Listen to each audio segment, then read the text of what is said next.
Hey everybody, this is Alex Merced from alexmerced.com, and I just wanted to kind of reflect upon some comments I saw on some posts that I made regarding automation and labor. And basically, there was an economist by the name of Thomas Malthus once upon a time.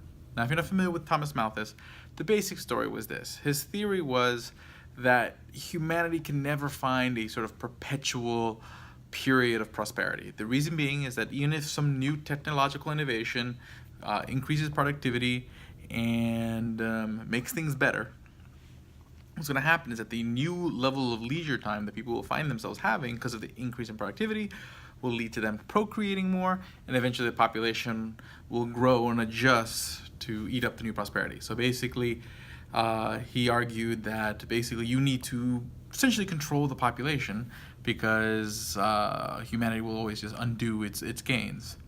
And over time, Malthus has been proven wrong over and over again. Every time people start worrying and crying over population, saying that the world will be over in a few years, okay? Basically what happens, it doesn't. Why? Because the one thing that people always factor out is in the changes in technology that changes the way we consume and also the pace at which technology changes, okay? But now, the fear isn't that technology can evolve to keep track with the population, but now the fear is automation, okay? That technology is evolving too fast, okay? That we can't find new ways to employ labor fast enough because everything is becoming automatable. And yes, okay, automation will create surpluses of specific types of labor, specific skills, specific the need to do certain jobs, but it won't eliminate the creation of new jobs, okay, per se, okay. And again, it doesn't necessarily, and people assume that just population patterns will just grow. Like, everyone assumes that there has to be some sort of centralized intervention to either, change the way the population grows or change the way technology advances. It doesn't. Humans don't sit around and just do nothing, okay? So basically, let's say automation takes over like 99% of the jobs that exist today.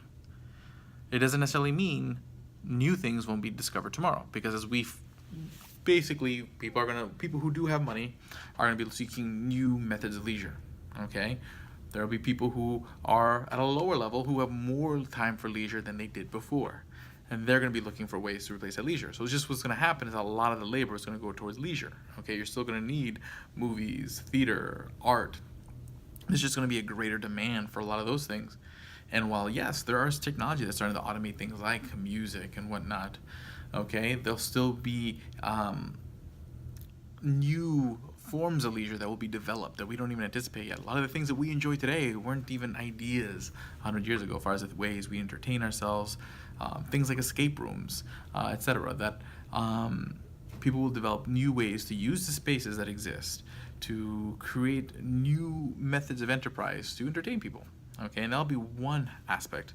Also, there's the advent of sort of virtual worlds, okay? So we saw this already exists in some places in sort of the platform called, what's the name of the thing? It's like Small World, Second Life, that's it.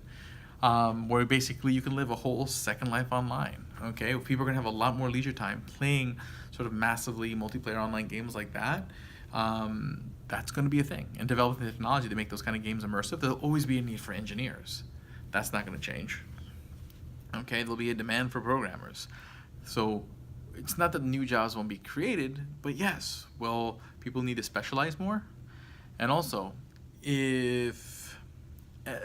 probably to some extent population trends will change, because what's going to happen is that if people find themselves with more leisure time, they might dedicate more time to parenting.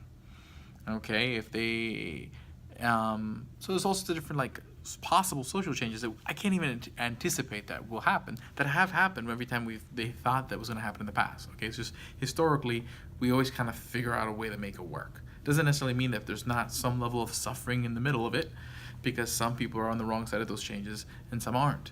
That's just the natural human trajectory, historical trajectory. There's no way you're going to have everybody on the right side of things. This is just not how two-sided transactions work. because you need some people to do certain things today that may not be needed to do tomorrow, but they're successful today and maybe struggling tomorrow. This is what people take for granted their successes at times as if they're perpetual or going to be perpetual. At the end of the day, when you have your successes, you got to appreciate them, you got to save, and be prepared for the times that are not so good. Okay, and the fact that someone didn't prepare or didn't anticipate doesn't necessarily mean that we should rearrange income or take the property of others or dictate how others live their lives or how others can dream or anything like that. So I take issue with that. Now, one of the things that people always talk about when they talk about automation is always talk about the universal basic income. Now, let me be clear on this. I have no issue with the idea of a universal basic income. I do take issue with the idea of implementing a universal basic income through a government program, meaning using tax dollars for a basic income. Now, if people want to get together and voluntarily come up with some sort of income scheme, I don't think that's a bad idea per se to do so. So you have voluntary works, allows you to kind of work out the kinks in a competitive, so there could be different like income unions per se that voluntarily organize and voluntarily advocate. They may have different ways of doing it, and you can allow the market to kind of figure out how to sort of create sort of a shared income union per se. Also, this could be done already and kind of or is already being done through things like cryptocurrency, where anyone can mine a cryptocurrency, anyone can stake a cryptocurrency and earn some level of income. So you opened up income opportunities to sort of anybody. And there are cryptocurrencies that try to implement things like a basic income, and that could be something more overt in future. You could create your own crypto that among its transaction fee charges an extra fee, and that fee goes into a pool that's distributed to everyone.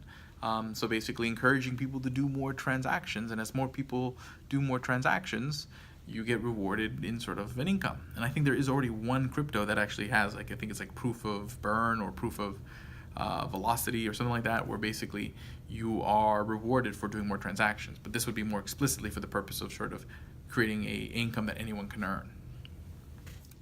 You could do that. You can design it. So if you think a universal basic income could be the solution to a world of more automation, then go make it. You don't need to wait and lobby government to see it happen. If anything, that's a wrong approach, because oftentimes governments don't implement it well. Okay? And that's an issue. So that's my thought process on all of this. So again, I think automation is a great thing. I think developing technology is a great thing. Now, to the extent that there's a greater disruption because of automation, has been a lot of times because of government policy. Because the government, through all sorts of different wage controls, labor controls, by making employing people more expensive because of mandates on healthcare, labor costs, wages, stuff like that, has made it so expensive to hire people that companies invest more in automating. And that has increased the pace at which automation has developed and increased the return on automation.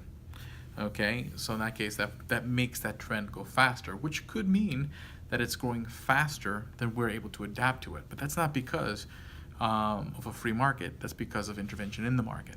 So again, to me, at the end of the day, it comes down to the same conclusion.